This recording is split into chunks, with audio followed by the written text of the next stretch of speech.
2 days before runes, man. It feels like it's a turn of the century here. There's going to be pre-runes and the post-runes era. Also, give everyone who's in the crowd, give me a thumbs up or thumbs down if the music was staticky in the beginning, because I was listening through my phone and it sounded like it was breaking up. Chris, was it breaking up on your end? A little bit? Are you there? Yeah. Yep. It's a little staticky on my end. Okay. Yeah, I think that's, I don't know. It's something just from the intro, but you could hear us fine, correct? It was just the music. Yep. Voices are coming through perfect, but the intro music is a little rough. Okay, cool. It was like that yesterday, so we'll have to figure out what the deal is from that. We're going to continue today, just like we did yesterday on the rune strategy. Everyone seemed really excited. Literally every space, no matter what time of the day it is there's literally a runes and Bitcoin space going on that has like hundreds of people inside of it. It's quite wild. 24/7, bro. It's like people are just like, I can't remember the last thing that was this kind of hyped, man. This is like the meme coin super cycle, man. I don't know. Is there a way to just short the entire market? That's where my gut goes, but fuck, I'm still taking part in it. It's like, I don't know. You hate to fade this much attention. You just hate to fade it. You can't fade it. You can't fade this much attention. Yeah, no doubt. One thing we missed yesterday, which I'd like to do today, and first and foremost, if you weren't here yesterday and you want to hear our strategy, just a little bit of a summary. Adam is going to be a degen. He bought what is the node? The Umbrel, which allows you to basically run a full node, run Ordi it's like a separate device. Looks like an Apple TV. It's basically souped up Raspberry Pi. So it's like a mini computer, and basically allows you to degen directly using that device. So it doesn't tie up your computer space. You don't have to worry about, filling up your hard drive with ordinals and stuff. And so, yeah, it's up and running. I got it running. It's ready to go. We're just waiting. There's just so you guys know, the Umbrel hopefully today will be like the update, which will allow you to basically etch runes directly in the Umbrel without using your like command line on your computer. You actually can do it right in the Umbrel. So excited to play around with it, man. So Adam's taking the degen route. He's going to try to inscribe as many meme coins as possible in the first few days and just completely blow whatever stack is there. Hopefully to get that 10,000x. 10x, yeah, 10,000x, exactly. I'm taking the other route where I'm not running a full node. Well, I'm not using my full node to participate in the etching. I don't really trust myself. I think I'll probably end up burning all of it. I'm personally going to be looking for more utility tokens, looking for all these projects that have been building on Bitcoin for the last, I don't know, you could say all the way up to 10 years. They now have an opportunity to launch a fungible token, and I suspect a lot of these will. So I think those will probably take a little bit longer to launch, because if I was a utility project, I would not want to be launching alongside all these meme coins, because you'll get lost in kind of the degeneracy. Yep. But I will be trying to buy some of these meme coins on secondary, like as soon as possible. So two different strategies, but I think we've heard a fair share from either side. What's the right way? I don't think there is a right way, to be honest. Yeah, the right way will be, in hindsight, completely obvious 2 months from now. And maybe that's just, sit on your stack and don't touch your Bitcoin. That may be the right strategy. Very possible. We'll see, though. Yeah, you can't. I mean, to not allocate a little bit of your overall stack to this would seem to be crazy to me. To not allocate some, and it's different, right? Some for me might be $4,000. For some people, it's 400 grand, and some people it's fucking 4 million, right? It's just different levels. Mm-hmm. Yeah, without a doubt. So Adam, I know you wanted to start off a topic with something that you had been paying attention to, because today we're going to focus on BRC20 runes, maybe even some post runes, to say the least. We didn't talk much about pre-runes projects or some of these BRC20s. But there was something that caught your attention yesterday, which maybe is a sign of froth or a sign of interest. Well, I mean, yesterday, it was funny because yesterday, I think one of my strategy points was like, hey, look for somebody big in the space, a big influencer or something, to launch one, right? Because that's where at least you can get this attention. And certainly the biggest one is Casey, right? Is anything Casey going to be doing? And my gut tells me Casey's not going to do any, right? He's going to have the original ones, which are like hard coded, and that's it, right? But yesterday, and I pinned it up top, yesterday it came out that he did like a child inscription, and the child inscription was fun exclamation point. And I only saw it in some Discord I'm in. Somebody was like, holy cow, there's a BRC20 with fun exclamation point that hasn't even minted out, right? It was started in like May of last year. Is this some Casey master plan to like, he launched it, in May last year, so a year ago. And now he's like he's crafting some, beautiful meme coin for, I mean, who knows, right? But obviously immediately it minted out. And I want to say, I don't even know, it's 3x, 4x, 5x already. It was a trending meme coin or BRC20 yesterday. Like, do I think this is Casey's? Like, I would seriously doubt it. But this is when speculation moves in, because if it is tied to Casey, like, this is potentially $1 billion coin, right? So do you fade it completely? Do you buy the thing for, or certainly minting it would have been a no-brainer. If I had put 2 and 2 together yesterday, I would have minted for sure. Because that's a low risk, high reward situation. But do you buy it on secondary? Do you, get one for, I don't even know what it is now. Possibly. And obviously a lot of people are, right? This becomes this like speculative environment where if Casey isn't involved, it's a zero, right? It's a zero. But if he is, it's 100x or 1,000x. So I don't know. Yeah, that was the kind of one that caught my eye this morning when I saw it in Discord or on Telegram or something. So there's this kind of leads into this migration we were talking about yesterday, which I think I'm still even as confident as yesterday of saying that I don't think 50% of these 50% of these BRC20s will end up migrating, or these pre-runes, just because of the cost and the sophistication here. But Matt, this is why I haven't really been participating too much in the BRC20 like pre-runes launch. Once these runes launch, I don't know if anyone's ever traded BRC20s, but these things kind of become more liquid at a faster rate than anything my ETH NFTs ever did. These things go from literally millions in volume to zero in like one day, just because they trade like NFTs.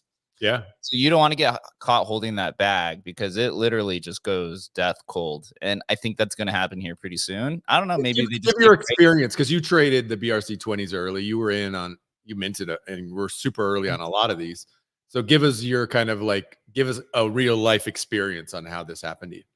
Well, the thing with BRC20 is they trade like NFTs, right? They trade like, I guess the closest thing is semi-fungible tokens, but the 90% of the liquidity comes from centralized exchanges. And so centralized exchanges are going to start listing all these runes, and everyone's going to start diverting their attention there. And as the cascade of BRC20 people start selling, right, it basically is like, it's more like a floor than it is an order book. So the floor just continually gets pushed down so far, because it's a race to the bottom. Yep. That people eventually just stop buying them in general, because it's just impossible to get it back up. And I think that's going to be a similar situation here. I'm actually very interested in the pups migration. Not that I'm doubting Farmer Joe at all, because he's, a brilliant guy, but having these BRC20s bridged to Solana, and they still exist as BRC20, right? And then you have whatever X supply as ordinals, as rune pups on Magic Eden. You have 3 or 4 different things you have to do to migrate.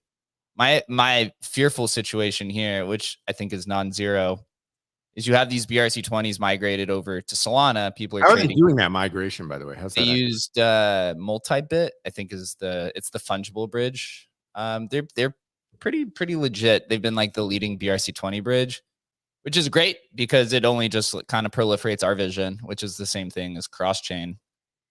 And I'm seeing people like Farmer Joe and the guys from Ordinal's Wallet saying that they prefer trading on Solana. So I mean, what's the situation here if 20% of the pup supply is trading as a BRC20 on Solana, and then they airdrop these runes to the runes pups holder on ordinals, right? And then you still have to give the option of the people who have BRC20 to migrate. You could have a situation to where you have like 50% of the runes kind of claimed. Meanwhile, 20% of it's still trading as a BRC20 on Solana. Yeah. And then what's the likelihood that they then go do the same thing with the runes token and say, hey, we like Solana. Let's just take these pups runes and go make another pool on Solana and trade that way. Right? Like you could have a very disastrous situation there where it's just literally fragmented into 5 different areas across 2 different fungible tokens. This is why I say the coordination is going to be a very difficult situation. Maybe they have a plan, which I don't doubt him. Yep. I just know through our experience with Emblem Vault and through the historical NFTs of getting people to try to wrap things and following liquidity and stuff. There's probably generally a 10 to 20% there's generally about 20% of the people that will not participate in anything that you do. They're just like not paying attention. 100%. They don't want to go through the process. They're fearful that they'll lose their tokens, like whatever the situation is. So you say, right, at that point of pups holders on BRC20 of 20% who are just going to keep it as BRC20 in general, just because they're probably not paying attention. They don't know they have pups, whatever it is. Yep. So that'll be a situation that I'm following. I mean, honestly, as you're describing that, I'm like confused even to what's happening. Right? So, I mean, it's like for the average person to like go and buy these things, right? How the hell is somebody on Solana even going to know what the heck's going on and what makes this attractive, right? It's just so hard to gain traction, you know, for that sort of thing. I mean, obviously he's been able to, but boy, he'll probably have to get because Ansem and Arthur Hayes from BitMEX are the ones who are like kind of leading that charge. They're the ones that are going to have to tell the Solana people to basically I guess unless he airdrops it to the Solana holders, I guess is possible. You'd have to kind of figure that out, right? Because how would you airdrop runes to Solana token holders? Because it's a different wallet, unless you have some sort of claim portal where you could put your Solana wallet into the claim portal, but then you still have 2 tokens on the other side, right? Because so you see, theoretically, you have to basically unwrap or unbridge your pups from Solana to BRC20 to then take those BRC20s to this claim portal for pups. Bro, if somebody knows how this is going to function, I mean, maybe they haven't even figured it out yet. Maybe it's all just, but if somebody knows, oh, here it looks like, what's it? Hills, man. Do you have some info on this?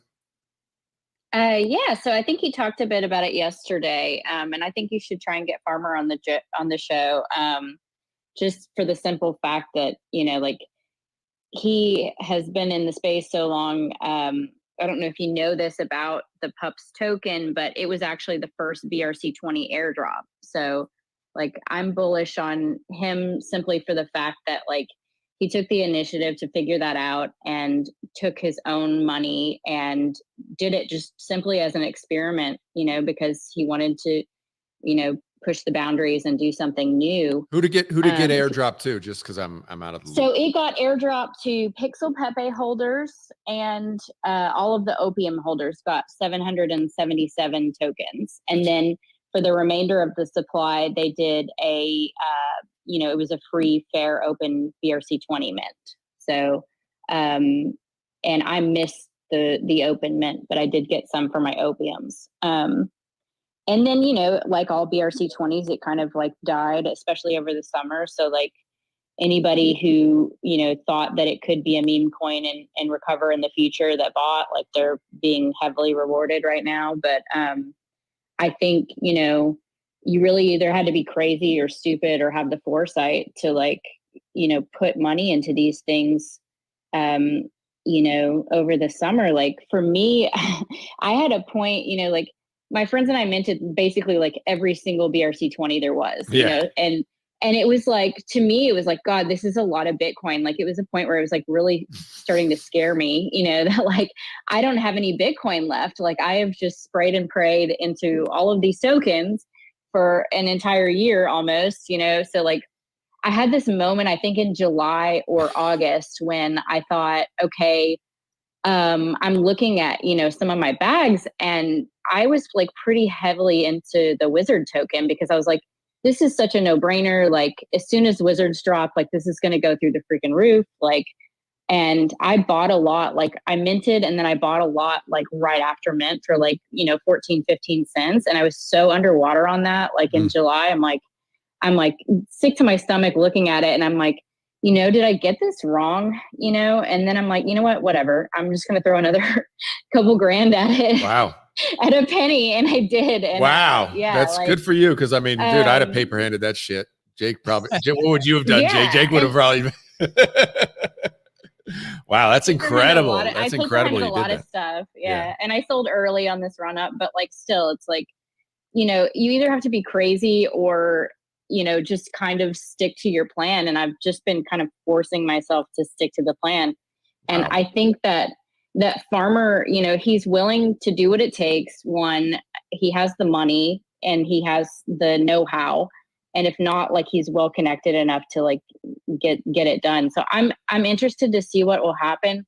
You know, he spoke yesterday, I think, about like, they're actually constructing, I don't know if they're doing this alongside with Multibit, but they're doing a runes bridge, and hopefully it is going to launch like, you know, day one. And then, so there will be like Solana side runes liquidity. I don't know how any of that works. I didn't bridge any of mine, but, so wait, just give it, you might as well give us the whole, cause I'm out of the loop. So give me the whole context. So you hold this BRC20, you're going to be airdropped runes, or you're going to be able to claim the runes, and then that will also then bridge to Solana. Is that how that's working? So I think that you can bridge to Solana. Like, if you have the rune, you will be able to bridge to Solana.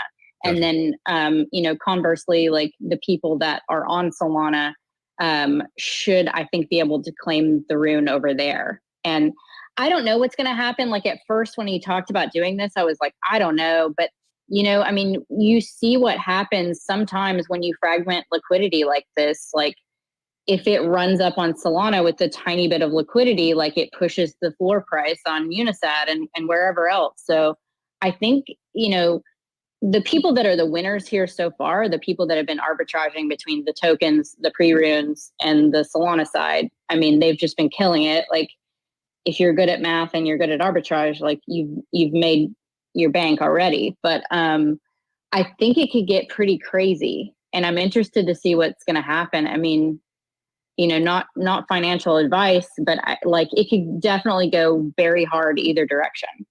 Yeah. Yeah, I agree.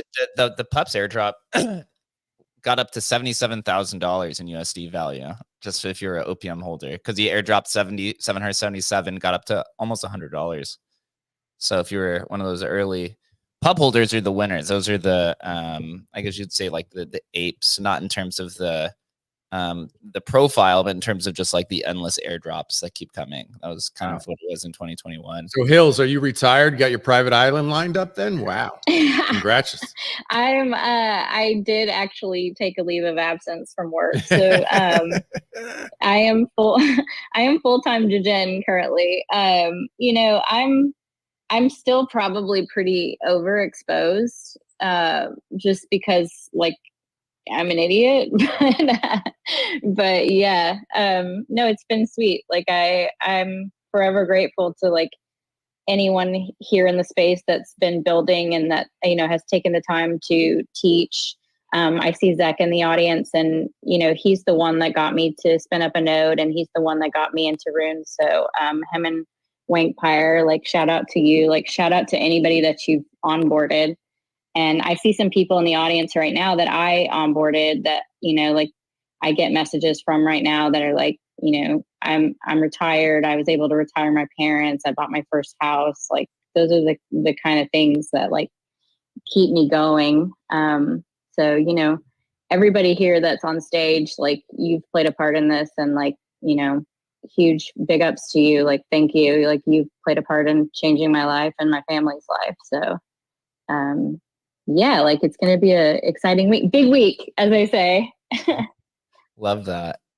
Talking through this conversation, the only solution I could think of in terms of the pups that are on Solana is if Farmer Joe gave multi-bit the 1-to-1 ratio of BRC20s to runes for the pups token, and then kind of have like a handshake agreement of saying when they bridge back, you just give them the runes instead of the BRC20.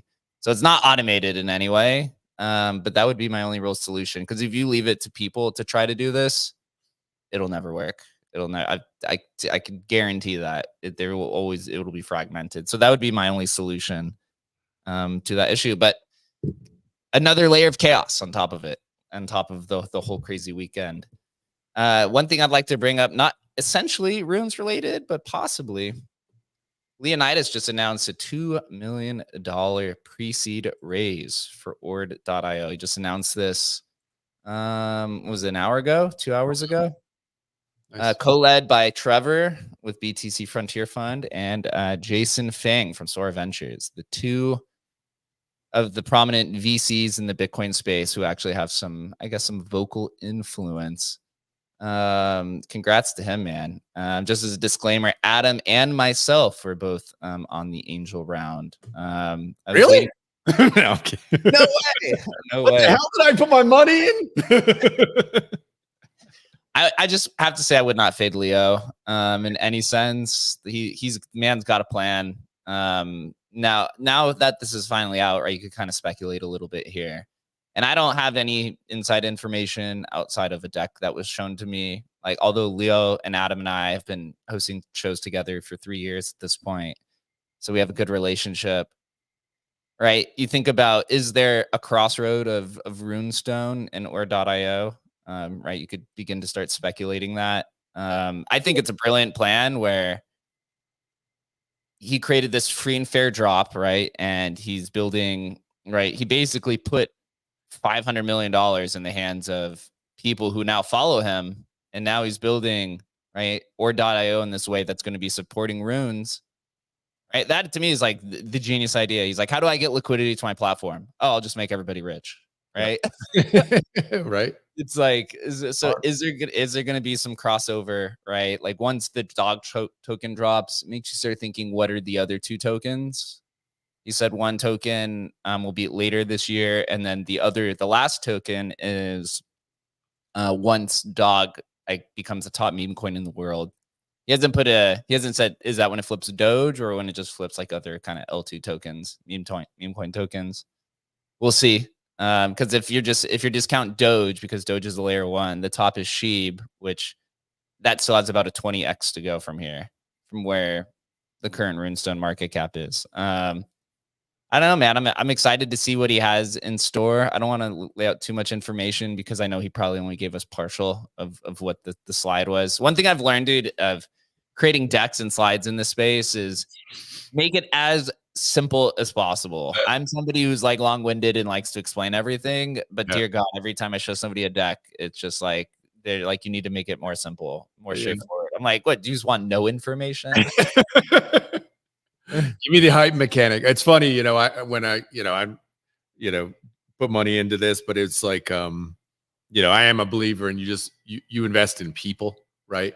And ideas are dime a dozen. I've learned that through 40 some odd years of entrepreneurship. It's execution and it's people. And so I joked with you, like, I didn't even look at the deck because it's just, I've met not in person, but I met some of the team in person, but of course know Leo for years now. And you just feel like these guys, if anything can work, these guys are going to figure something out. And so, yeah, super bullish on them. 100%. Yeah. And it's kind of cool to see all the different, did he even put me? Oh, he didn't even put my name on the, what? On the whatchamacallit. He put me in the tag. I'm not popular like that. Oh, there. Never mind. Oh, Jake, on the there, it's Jake.sats. Jake.sats. Yeah, I was looking for Jake Allen. Oh, right there in the middle. Thanks. Nice, dude. You got the prime spot, bro. So I'm interested again, right? This goes back down to like Dogfather's whole, runes infrastructure kind of scene. There is going to be an immense amount of competition in the DEX kind of marketplace space. Like there is literally going to be 10 to 15 marketplaces out of the gate or DEXs. Again, maybe I'll pass this off to Dogfather, who's has a little bit more of a finger on the pulse. What's your first thought of Or.io raising, and then Leo also announcing rune support? What's your speculation on what Leo may be cooking up, and how does this announcement compare to the rest of the I guess ever evolving runes DEX marketplace space? Hey. Yeah, I mean, Leo just had a weak second, and they were begging so hard that he was just saying yes. Just throw the money at us. I mean, I think they could have closed the deal way earlier, but he always said he doesn't need money. But now he had like probably too much to do with the runestones that he, cannot do too much for Or.io anymore.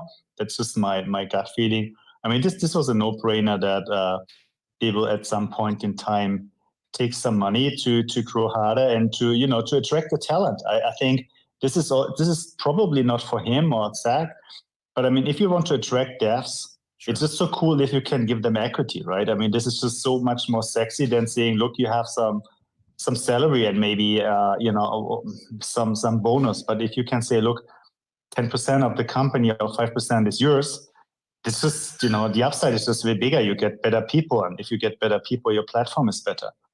So I think I would see that in that kind of growth scenario, because the bottleneck are the talented devs. I mean, Bitcoin devs, you can't clone them, right? I mean, I can't code.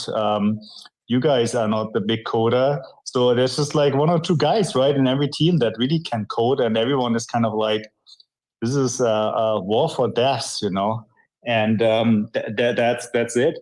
And I'm super bullish on Or.io. I think they have like 100 cool ideas, but they just don't have the capacity to build them. So it will be a way cooler product after a while, if they have the manpower now with the money and the fame and everything to build even cooler features. Yeah, so from the conversation we had, it sounded like the capital being raised was pretty much strictly going to development support. He even put in the slide that there's a Google Docs. They're looking for devs, and he's been pretty open about it. So I'm excited to see. I mean, I've said this since he launched Or.io, that I thought it was one of the most important pieces of infrastructure, because it add this kind of social layer to looking at stuff on chain, which I don't know if it's kind of the complete opposite of, sitting on Dex Screener and trying to look at for fungible tokens. It feels so like soulless at times. And so with Or.io, it adds a little bit more flavor to that experience. I will go to, what is that, Rune? Whoever has your hand up, Rune, something I can't see, and then we'll go back to Dogfather. Yeah, that's Rune ICP Bunny. Okay. We are NFT project in Internet Computer, and we have participated in Bitcoin Hackathon. Internet Computer have a layer 2 solution for Bitcoin. Bro, don't give us the pitch, man. What's up, bro? You talking runes? Okay. We don't need to hear about your Internet Computer, whatever the hell that is, man. Fine. So now the Rune ICP Bunny is launching Rune tokens where it's like really? Come on, bro. Please, ICP Bunny, get out of here, bro. No, I'm not bringing you back up on stage. Oh man, hell no, bro. Hell no. Go ahead, Dogfather. Man, let this guy speak. Let him cook, bro. Let him cook.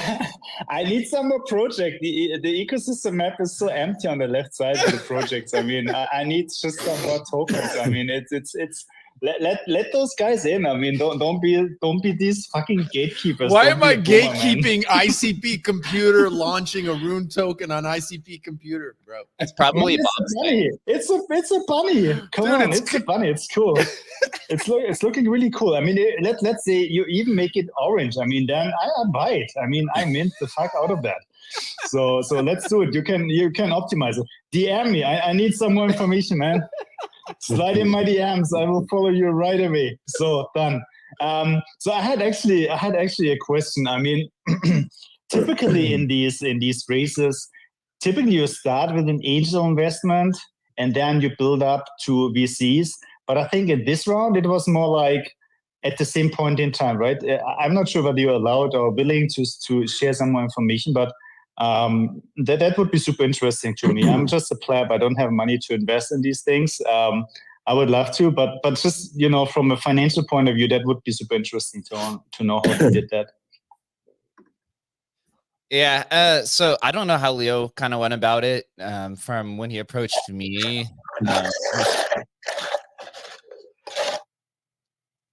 From when he approached me, it was already, the round had already been closed pretty much. So the angels were at the end. So I don't know like how it was really structured, but from what I hear, it was filled pretty quickly. Yep. I think it was probably likely that either probably Tio, honestly, probably convinced him. It was like, hey, I'll lead the round. You see, it's Jason and Tio who led it, right? They're the two, I guess, VCs outside of Bitcoin Magazine who are really on spaces every day and talking and stuff. So having them leading it probably was fairly easy to do. And he didn't even raise a lot. Like, I mean, you know, raising 2 million, Leo probably could have got 20 million if he wanted. But he has been pretty vigilant of saying like he doesn't need the money. But he wants to build this out. So pretty good strategy with Runestone, liquidity, and then whatever he's cooking up here. I think that's one of the dark horses, as I had been saying over the last few weeks. There's going to be a few. I don't think Ord.io will be the only one. I think there will be a few different platforms that pop up over the next 6 months that will really capture people. What is up, Harry, who's also the lead dev behind Ordinal's wallet, who's also launching a Runes support, man. How you been? I've been doing good. I'm busy with building, but I just thought I'd join in the space. I was curious about the Ord.io raise. Like, I've used their website probably since it launched, but I've never like spent any money there. It's always been free. So are they like, do you know what they're building? Are they trying to build like a Runes DEX in like marketplace? I would say yes to a degree. I don't know specifically, but they are adding a financial component to the stage. I don't know specifically what. Yeah, but it's quite appealing. Yeah, it's going to be competitive with you guys and with everybody else. But knowing him, it's not going to be simply just that. There's probably going to be some other components to it as well. Interesting. Yeah, I mean, I think all these like Rune dexes and Rune exchanges are going to be the hot things for a while. I personally do a lot of thinking on like, after experiencing the Solana ecosystem, thinking of ways like how all the order books can be shared.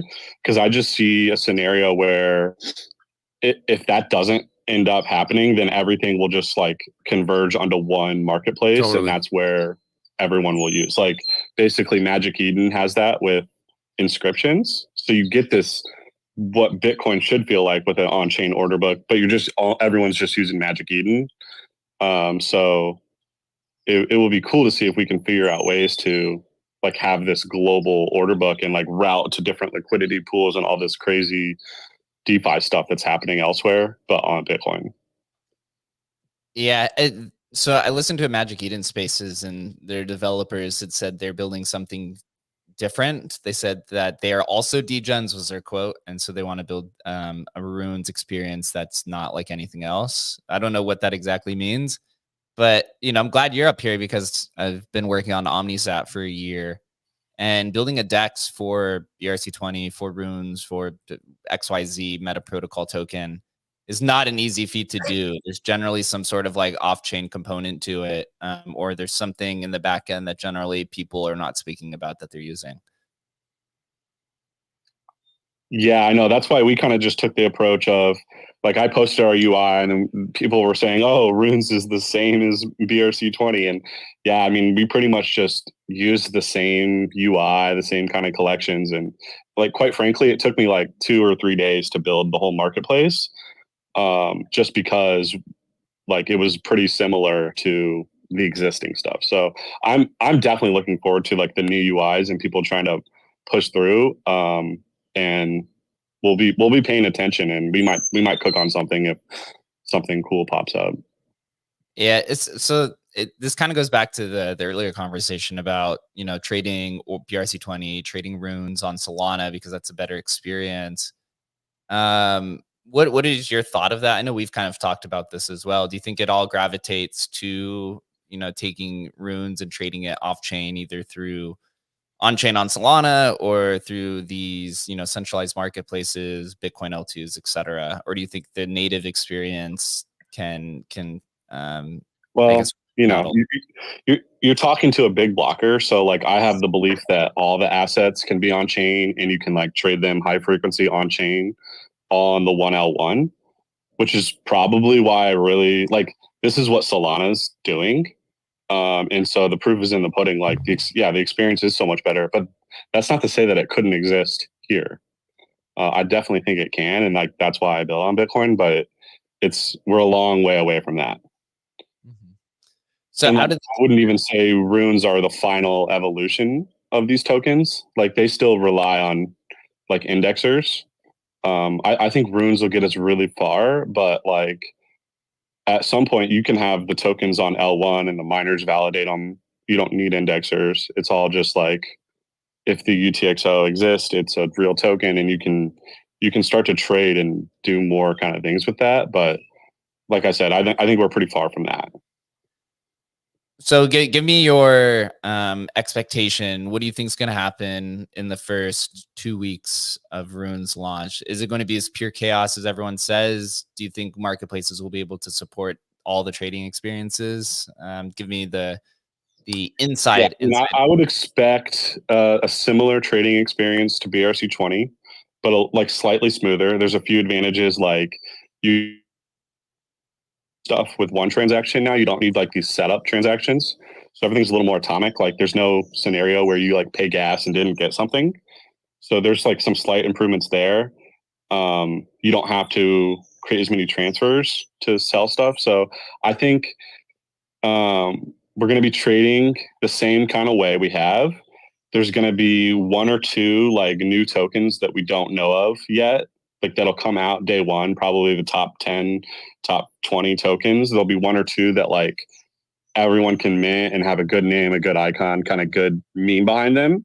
And I think those will become like the quote unquote blue chip for at least a couple weeks before the like rune stones and pups and RSIC kind of like pre-rune projects drop. Like I would not expect any pre-rune in the first like maybe month, to be honest. Wow. I think it's like what if there's a critical vulnerability in runes or like see, nobody's talked about that. Like that fun, sort of thing is possible. Make sure everything works. Yeah. You know, like let's relax before we put the $1 billion tokens on and everyone, you know, like if there's 10 services that provide runes, or do all of them work perfectly, or people are going to lose their rune on one? Like I prefer to wait a little bit before all the big projects kind of move over, and we just experiment with the new like ones that you can mint. I love your idea of the blue chips in the first few days. I love that, man. Dogfather, go ahead, man.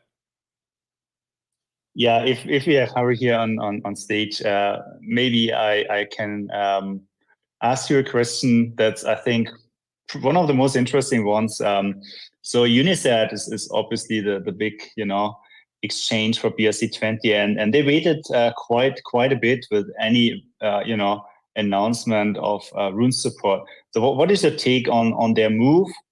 Did you expect it? And what are your expectation on liquidity and attention going from BRC20 to runes? Yeah, you cut out a little bit, or maybe I lost Wi-Fi, but you were asking about the migration from BRC20 to runes. Is that right? No, I was basically asking about Unisat's move to support runes because they were pretty late, I guess, to do that. Yeah. And so that would be interesting from like a perspective of the biggest kind of BRC20, I would say, support. And so first, do you expect them to be like really earnest on that? And second, what do you expect in terms of liquidity flows from BRC20 to runes? So seeing many projects fully migrating. So who's still there, like all these sats and the like? And what do you think about the dynamics in the BRC20 that are staying on BRC20? Yeah, I mean, I'll say it's interesting, and like from a developer's perspective, my hand is forced. Like I couldn't just walk away and not support runes. Otherwise, people will like lose tokens. So to some degree, even if you don't have a marketplace, like as Unisat, they have a wallet with like 1 million downloads. So there's like potentially 1 million people that have wallets that might get sent runes to them. So they have to support runes. Otherwise they risk like, I don't know, losing a lot of customers, I would say. So if you have to already support that, then it makes sense to just build all the markets. As for liquidity, I have no clue. I think, runes are the shiny new thing for a little bit, but I think BRC20s are going to last for quite a while. And the one I'm really looking at is the pups migration. I know they're doing a rune. And then they have the Solana side. Like, that's the one I'm looking at. Will all the BRC20s migrate, or will it end up being like a third is on Solana, a third is on BRC20, and a third is on runes? And yeah, it's 1 to 100 on runes, but maybe the price, like the markets are efficient, they'll kind of just know. So I think up will be like the indicator for where this whole thing kind of goes. Yeah, so we were having this exact conversation earlier. Literally, the exact one was, there's a possibility where, and I'll just say this pretty shortly, right? There's a possibility where if they do the runes airdrop to the runes pups, right, you could have this split where the BRC20 is trading on Solana. Those people just want that experience, so they really just don't care about the migration at all because they're just looking at the price appreciation. Then you have some of the people who manually migrate the BRC20 to runes, and then you have the airdrop. And then what if there's a possibility where the people who have the runes pups say, yeah, fuck this experience, we just want to go back to Solana. So then they create a runes pups pool on Solana, right? So you could have like 2 different Solana pools for the same token across 2 fungible tokens, right? So it could get really crazy. Is that kind of what you're speaking to? Yeah, a little bit. And I would hope that doesn't happen, like I think it's better to it's already fragmented enough. Like, can we kind of just try to keep it together? And I am like working with Farmer Joe a little bit. We're like spitting ideas back and forth on how to kind of go about it. And it seems like, Solana side exists, but the people on Bitcoin are going to have the opportunity to kind of get the rune first is kind of where my direction is at. It's like, keep it simple at first and like just do the burn for the rune pup or the BRC20 for the rune, and then kind of figure out Solana later. Or like Solana is so efficient, like they might just figure this whole thing out on themselves. Like it's such a huge market that like they might just the problems and like better than any of us could think about. Yeah, my suggestion, I really hope on. If you're talking to him, my suggestion would be to get with multi-bit and then basically provide multi-bit the 1-to-1 redemption of runes to BRC20, so that when people, I guess, bridge out from the pups BRC20 to the other side, you just give them the runes instead of the BRC20. So you just kind of do it for them. I don't even know if that's possible, but that would be kind of my suggestion, to at least adventure down that route. Because if you leave it into the user's hands, I would feel pretty confident just saying most people just won't move it from the BRC20 Solana side, because the people trading on Solana are generally just there for the price. So they really don't give a fuck what the underlying token is. They just want the price to reflect whatever it is on the other side. Yeah, and so to some degree, it's like, is there anything wrong with it just staying as it is? It can trade 100 times higher. People can move the decimal point 2 spots and it's basically trading the same, if even though it's 100 times higher. Yeah. Yeah, that's the interesting point of getting with this cross-chain stuff. We would see this at Emblem Vault a lot as well, of these different arbitrage opportunities where people would be trading on, right, or people go back and forth between Emblem and the native chain of whatever the native chain is, just based off of where the liquidity is. It's really as simple as that. They'll follow wherever it is, but there are friction points to where people really don't care about going through, paying the gas fees and trying to figure it out. If the price is it is pretty close to whatever it is on the other side of that kind of fragmentation. So if you have this situation where there's, right, Solana trading, then you have the native BRC20, and then you have the runes.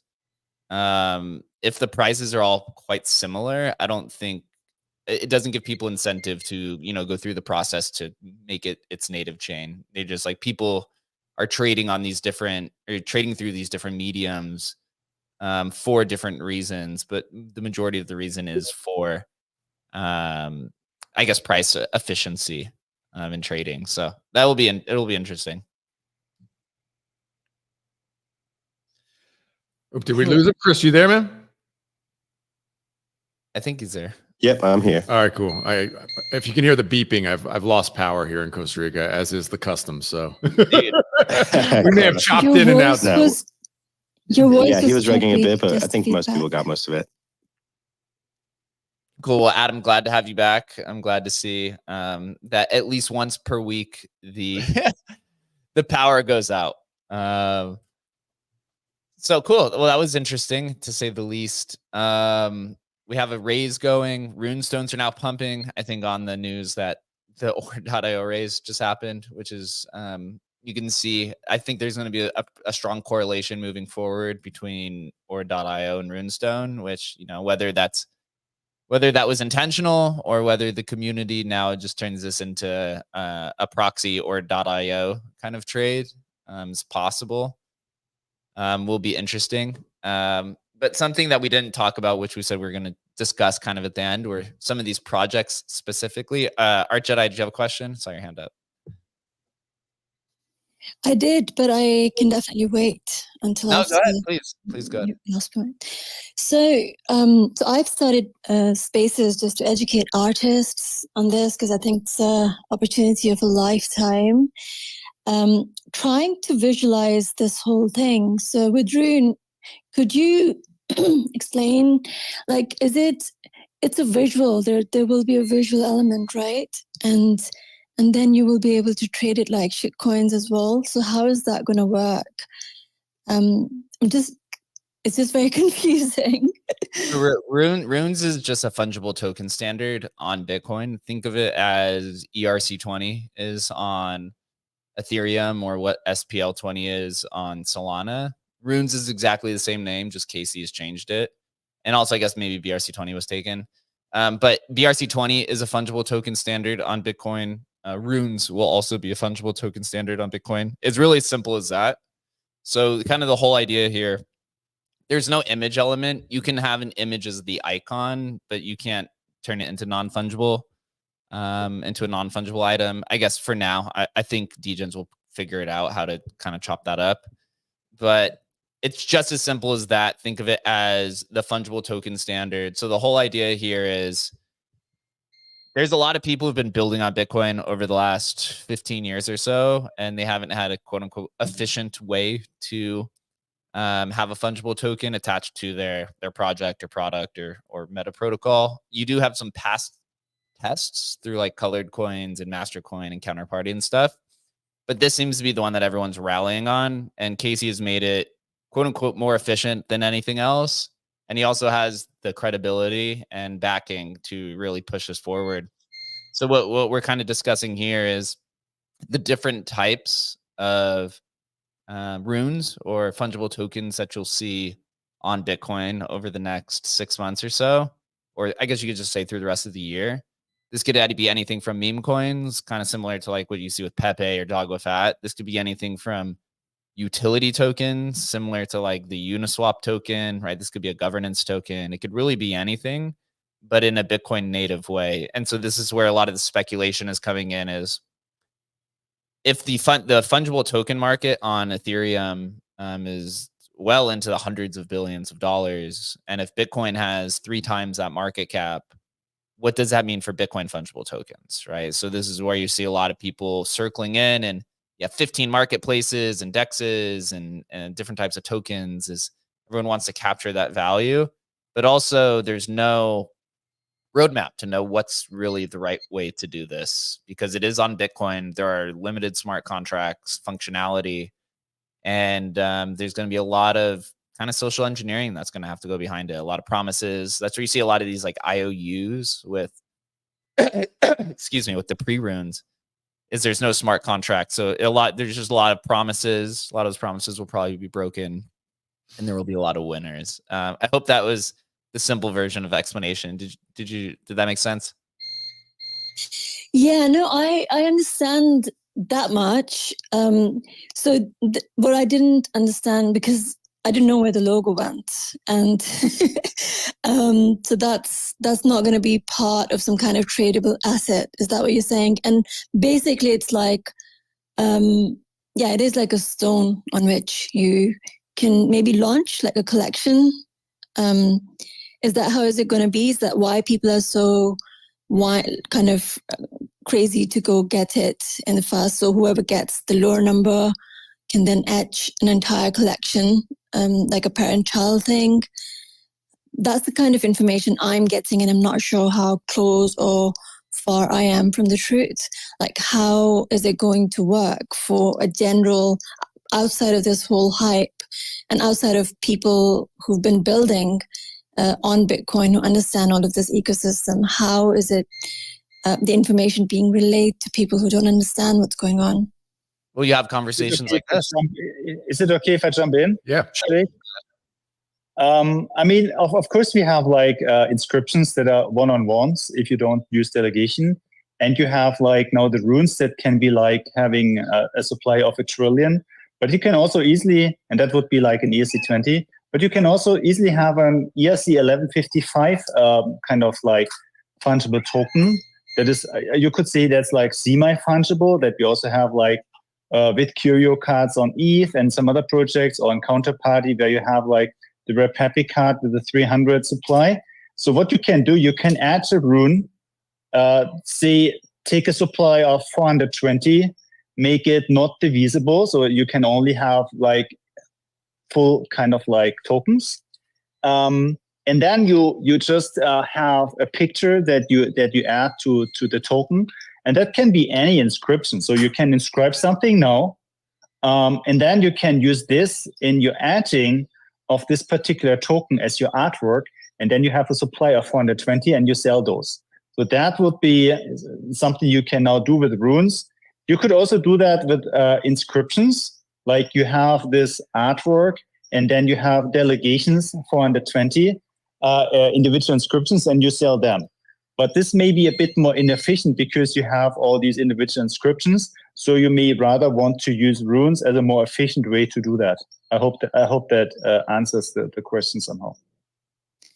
Yes, it does. So I guess if the efficient part is splitting the UTXOs, and that wasn't efficient on the BRC20, am I correct?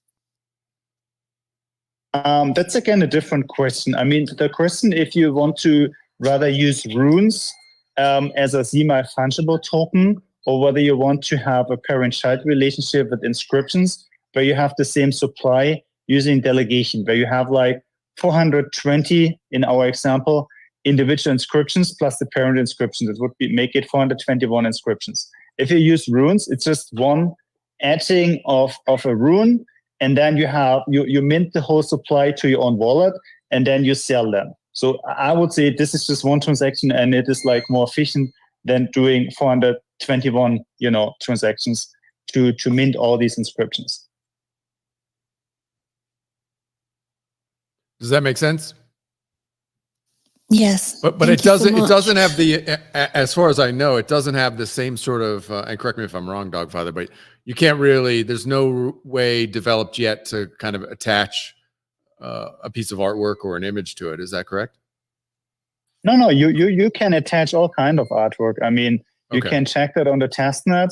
It's super simple. It's basically just using delegation, so it's the same like as inscription. Gotcha. You can add every inscription just with the inscription ID once you add a rune. I even tried it on my own, so it's really working. So I didn't just read about it. I added my own rune on testnet to check it out. And obviously, you would just use your inscription, right, and not just kind of like whatever kind of other people did. But that's a very, I would say, elegant way to have something like semi-fungible. Gotcha. So it's like 1155 basically in that sort of way. Exactly. Gotcha. That's what you can do. Cool. Awesome. Yeah, I do think because there's an indexer being used, there's possibility. I do think people will figure out how to turn these into NFTs at some point. But we'll see. Last thing I'd like to talk about today, and this probably will spill over to tomorrow. There was a major announcement, which I think this is actually a competitor to BRC20 or to Runes in the long term, actually, is the announcement of Cat VM, which is Taproot Wizards and Quantum Cat's permissionless bridge. I think there's a spaces today, which I'm going to check out.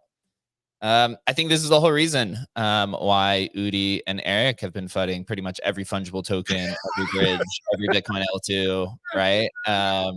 Yeah. They've fought every Bitcoin L2. They've been bearish on Runes. They're bearish on BRC20.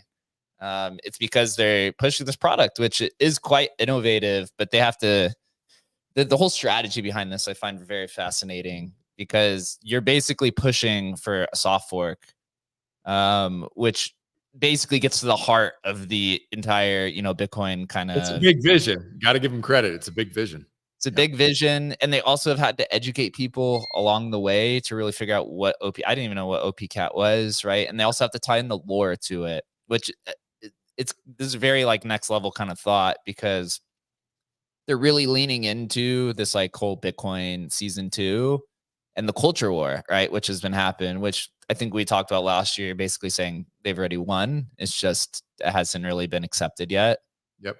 And so they're really they built the whole white paper with graphics and stuff. And Great white paper, man. It's funny. You see some of the like Bitcoin maxis coming in. They're like, give us the real white paper. We don't want this bullshit. And that's like the whole point of the troll fest is awesome. Saying like, it's basically just showcasing they've already kind of lost. But this graphic here, I actually love because it's really up our alley, where the head graphic, which I've pulled up here on the live stream, you see on the left side, it's like a cliff with land, and this is supposed to be Bitcoin. And then on the right side's Bitcoin. The left side is what he calls the off chain, which is pretty much anything that's not on Bitcoin. And in the middle, he pretty much perfectly kind of demonstrates, in their own characteristic way, the various ways that you get across chains. And again, right, the reason why this is so special to me is because we work at Emblem Vault, right? We've been doing this for, years at this point. And it just really showcases the different ways that people have tried to move assets seamlessly across blockchains. And for the longest time, Bitcoin has only been export only, right? It's taking Bitcoin assets and taking them to the other chains, right? That we talked about, taking pups to Solana, right? Emblem Vault has been trading rare Pepes on Ethereum for 4 years now. So now, right, with Cat VM, they're basically saying, hey, there's a way to also go back and forth, which is also something Emblem is doing, and you'll see here in the next 2 months, is bringing assets to Bitcoin, which is awesome. And the difference here, it goes through the kind of this like permissionless way of doing it, because the other ways of doing it, right? Emblem is not hard coded into Bitcoin. None of these Bitcoin L2s are hard coded into Bitcoin. BitVM is not hard coded, right? Et cetera, et cetera. And so this is basically the foundation of this bridge, is because it has to be hard coded into Bitcoin. Adam, what were your thoughts on this overall? Like, it makes taking on a massive endeavor. It makes you appreciate. I couldn't appreciate when they did their raise. I'm like, I understand they're raising and they have all this attention and they can drop the cats and make $13 million. And wow, this is really like, you give them credit there, but now you see the grander vision of what they're talking about, which is basically move Bitcoin to do this, as you would say, a soft fork accept OPCAT or whatever it is. And basically they position themselves to basically, be the leader in that space of creating this like bridge mechanism or this way for Bitcoin to interact with other chains in a trustless way. And you just think about it and you go, wow, they really thought this through. Holy cow. And so, yeah, I mean, whether or not this happens, we'll see. This is where the battle lines are clearly now drawn. And you see what they've been moving towards, which is this, interoperability layer between Bitcoin and other chains in a trustless way, which is a big deal. And so got to give it to Udi, man, and Eric, obviously, who thought this through. And it's great. I said, are all white papers going to be comics now? It's really great. It's really, I mean, I read through it. I encourage people to read through it. A lot of the technical stuff I don't fully grasp, and there are probably 10 people on earth who fully grasp this stuff. But you get the idea, and you get the flaws with every system currently, from bridging to L2s and all this sort of stuff. And but these are the battle lines, right? I mean, you don't think Stacks is going to go quietly into the night, right? Don't think any of these L2s which are being built now are going to go quietly into the night. There's going to be battles around this, and if it moves to this, okay, well, there's consensus is needed, and I mean, there's just the players and how this is all going to shake out over the next year or whatever.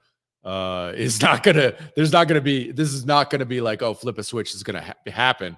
I mean, this may be multiple years if this ever does happen, to actually happen. And there'll be fights all along the way to, whether or not this actually takes place. What percentage do I give it of taking place? I don't know, 5%, maybe 10, maybe 10%. But certainly they've put their stake in the sand now about what they want to do, which is a big vision for the future of Bitcoin. Whether or not it happens, though, I give it about 10%. Hey, you really hope so. This really kind of proliferates one of the write-ups that I had done essays last year, which was this idea of Bitcoin DeFi versus DeFi on Bitcoin. I think this captures it really well. They want DeFi on Bitcoin. This means everything is on layer one. It's hard-coded, right? It's permissionless. The individual can be self-sovereign. And the other side is Bitcoin DeFi, which is just the idea of taking Bitcoin assets and wrapping them, vaulting them, doing whatever to move them back and forth, right? Like the way when Emblem deploys on Bitcoin in a few months here, it's not hard coded into it, right? So that's essentially Bitcoin DeFi in essence, because there's multiple components. It doesn't all completely live on chain. They're taking the opposite route where they want everything to be completely on chain. Users are interacting with the protocol, with Bitcoin itself, and not having to interact with any other party. I do think there's a world where both live. Actually, I know pretty for certain both will exist, because we know the majority of users don't care about decentralization, but also until the UX improves, are not going to be interacting with on-chain things in a way. I think Coinbase captures this pretty perfectly through Base, basically saying we're trying to make this as simple as possible through the L2. You use Coinbase custodial, and then when you're ready to get your feet wet on chain, then you go through Base, which then they'll help you onboard to everything else. So it's a multi-decade process. But I know for certain both will exist, and everyone will have their price. But from their last point here is Udi has this term, ancient Bitcoin whales, which is that's who they're speaking to, pretty much. They're not speaking to retail. They're speaking to these Bitcoin whales who have billions of dollars, and those people have the original ideal and vision of Bitcoiners, where they're only going to interact with Bitcoin in a way to where there's no third party, right? And right now you have to have a third party. So it's going to be quite exciting to see. Also, just Bitcoin is, again, right, 3 times the size of the next cryptocurrency. And I have the thing called village theory. I call it on Bitcoin. I've talked about this a few times, where there can be multiple ecosystems of all varieties existing on Bitcoin because there's no standardization, right? This is, I think, multiple fungible token standards can exist. I believe multiple NFT standards can exist, which they do already, right? You have stamps, counterparty, and ordinals. And then there could be multiple bridges that exist of going in and out, and everyone will have their own way. But I'm actually highly encouraged and excited by that vision. It's really awesome to see builders going about it in this way, because it is not going to be easy. Not at all. What's up, Dima?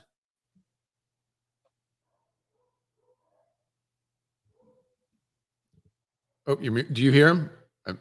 I can't hear him. We don't hear you. I can hear him over here. All right, go ahead, Chris. You relay it to us. He just dropped down, coming back up. Oh, okay. Cool. Yeah, I got cut off. I guess there. can't really Jake, relay it to us because then it doesn't show on the show, right, Jake? Yeah. Just kills Adam, what do you guys think? How much of that do you believe that only all of these Bitcoin whales for so long only really want to spend their Bitcoin, or never want to spend their Bitcoin, or only will spend it on layer one? How much of that do you actually believe? Yeah. For me personally, I don't. I think I don't necessarily believe that early Bitcoin whales are always this kind of like true Bitcoiner where it's all about decentralization. It's all about self-sovereignty. A lot of early Bitcoiners aren't necessarily that. Tell them about your experience at the Satoshi Roundtable. Well, which one?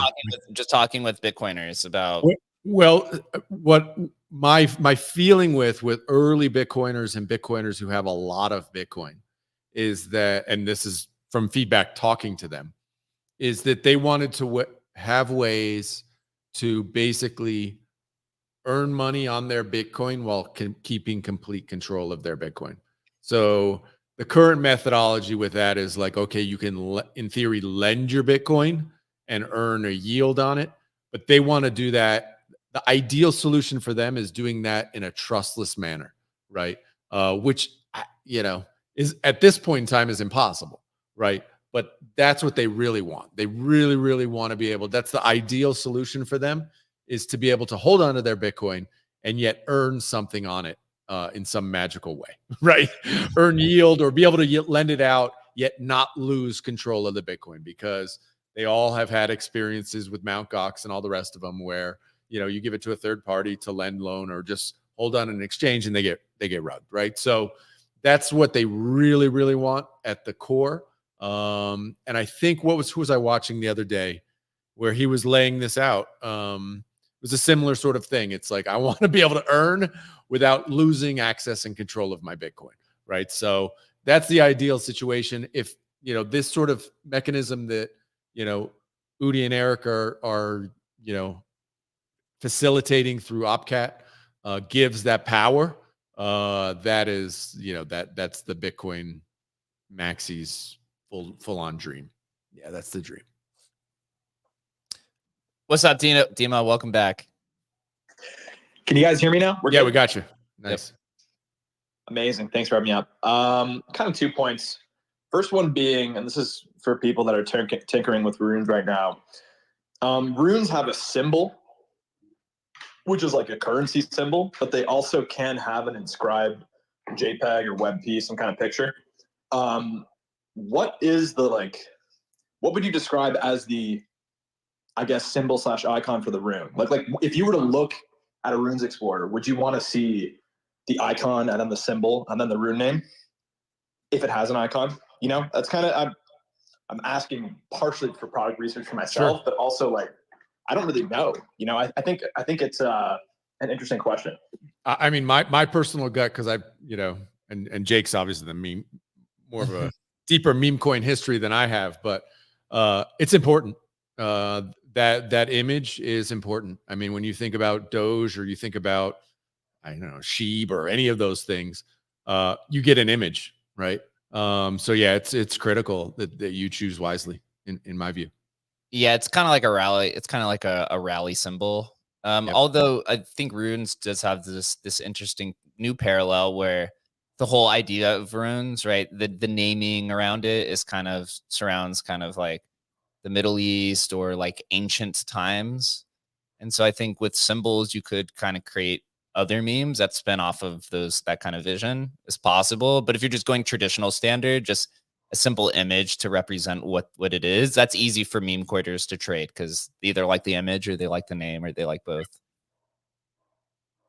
Right. So a pixelated shitcoin image is a win. I agree with that. I agree with that. I mean, look, you got to think, second- look, I mean, if you're in the marketing department, you got to think, okay, this thing is going to be, you know, 0.5 centimeter by 0.5 centimeter on somebody's, you know, phone, right? How is it going to be instantly recognizable, right? So it can't be complex, right? Maybe you need to get with some artists to come up with something that speaks to people, right? I mean, it's a challenge. It's hard.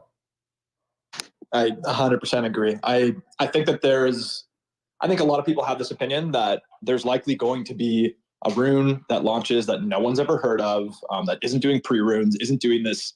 Some of the pre-runes projects I think are super grifty in my opinion, and they're like, we're gonna do this and buy our fucking 10K collection. And you know, I'm not a big fan of a lot of that. Yep. But I think something's gonna launch on day one and absolutely just pump so hard, not only from a mint perspective, it's going to get minted out quite quickly, but there's just going to be some kind of mimetic force that launches a crazy coin. I'm certain of it. I did want to talk though about L2s and stacks and Solana actually.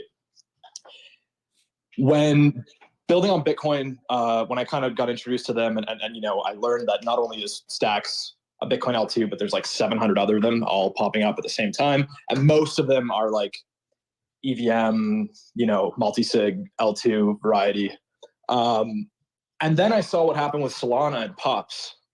And I kind of thought to myself, like, Solana is almost already taking the role of a Bitcoin L2 with, you know, not a trustless bridge. By no means is it a trustless bridge, right? But like there is a bridge that you can bridge your tokens to the blockchain that has the fastest transaction per second, right? And obviously there's not a lot of trust with Solana. I don't trust Solana personally, but the shit, it's fast as fuck. Like it's very fast. It's great for meme coins. I don't know if I was building an L2 that wasn't trying to pitch to ancient Bitcoin whales, kind of like they're doing with Cat VM. I'd be a little nervous seeing how well Pups did with the Solana bridge. I could almost see like this like maximalist future 10 years from now where Solana is just fully rebranded as a Bitcoin L2. Yeah. And every blockchain that wants to have its, you know, wants to be relevant at all is just branding themselves as a Bitcoin layer 2. I don't know, maybe that's like the maximum, you know, bull thesis. And then we also have Casey like somehow being the BIP editor, and you know, we're just like we're in full ordinals maxi mode and everything. You know, Bitcoin is this black hole, and a lot of us feel that way. But I don't know. What do you guys think about that? Like, I would be nervous if I was building an L2 that was just a multi-sig, and then seeing what happened with Pups. Totally. It would be like, oh, why am I building this? Totally. I mean, dude, if I could short the entire L2 market on Bitcoin, I would be shorting everything, right? I mean, it's just like I think Jake said, you know, it seems like there's one winner, which is stacks, and then you have, you know, 50 others, which 49 of those are going to be out of existence in a year and a half, right? I mean, it seems that way. That's what my gut says right now, right? Obviously, all of them have a lot of money though. All of them can't survive. There's no way, right? So how do you pick that winner? Are there going to be winners? And then, you know, if OpCat come, I mean, it's anytime you get froth like this with the easy raises, you know, crazy raises at crazy valuations, it just seems like a whole swath of those are going to be losers to me. So I'll play a little bit of the other side here. Well, first, it's interesting. There is actually a quote unquote Solana based Bitcoin L2s popped up recently called Zeus, which seems to have a heavy amount of backing. And essentially, Udi was right. He was talking about this 5-6 years ago, saying that essentially everything's a Bitcoin L2. And I've started to kind of understand what that means. And what it means is Bitcoin is a net exporter. And I've learned this through experience at Emblem Vault. Bitcoin is producing pristine assets. It's producing Bitcoin, my BTC, the fungible asset, and now it's producing pristine assets of the non-fungible type and eventually the semi-fungible type, right? And without OPCat and some of these upgrades, you have to take these assets and do something with it, right? Because people want the asset molded essentially on the hardest rock that exists, which is Bitcoin. But on this island that is a rock, you really can't do much with it. So you have to take these rock or these precious metals to different countries to see what you can do with them, to see, can I get the highest value for it? Can these minerals, integrate or work well with these other kind of ecosystems? And so right now, the first kind of ecosystem to really do that was EVM, was Solana, right? You had a bunch of bridges that people were taking BTC to. Wrap Bitcoin was the first one.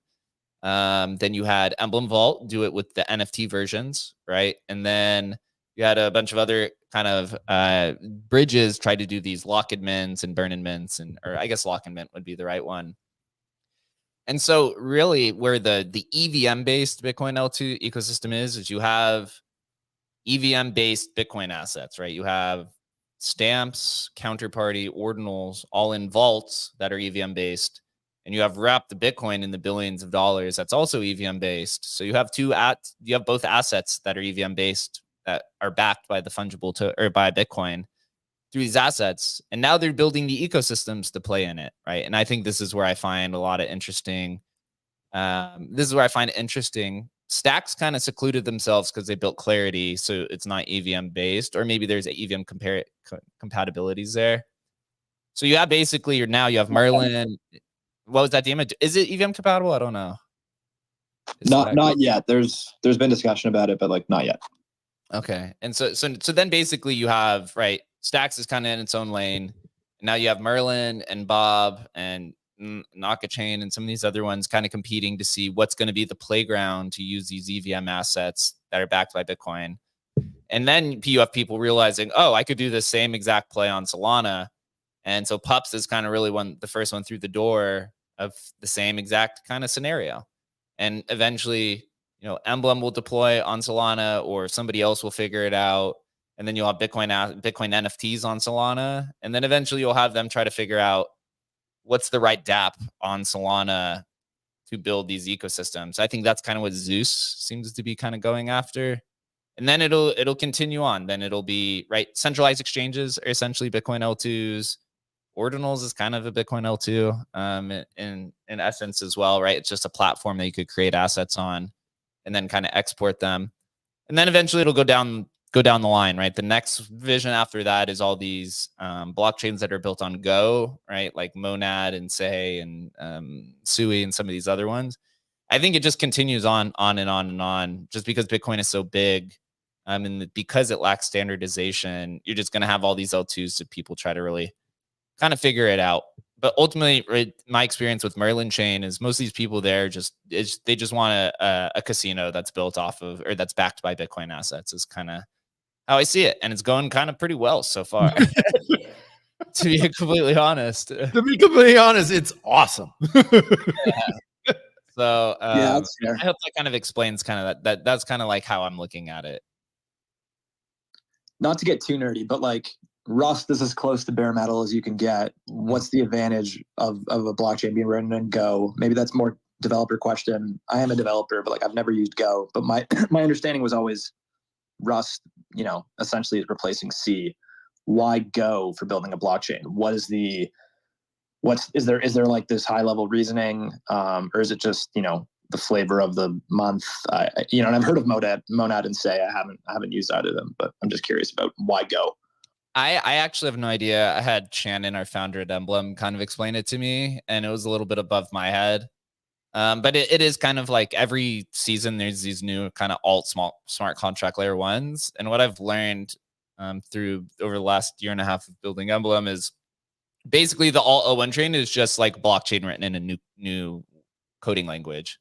So last cycle it was kind of like Rust and other EVM competitors. That was like in 2017, right? Because Solana's written in Rust.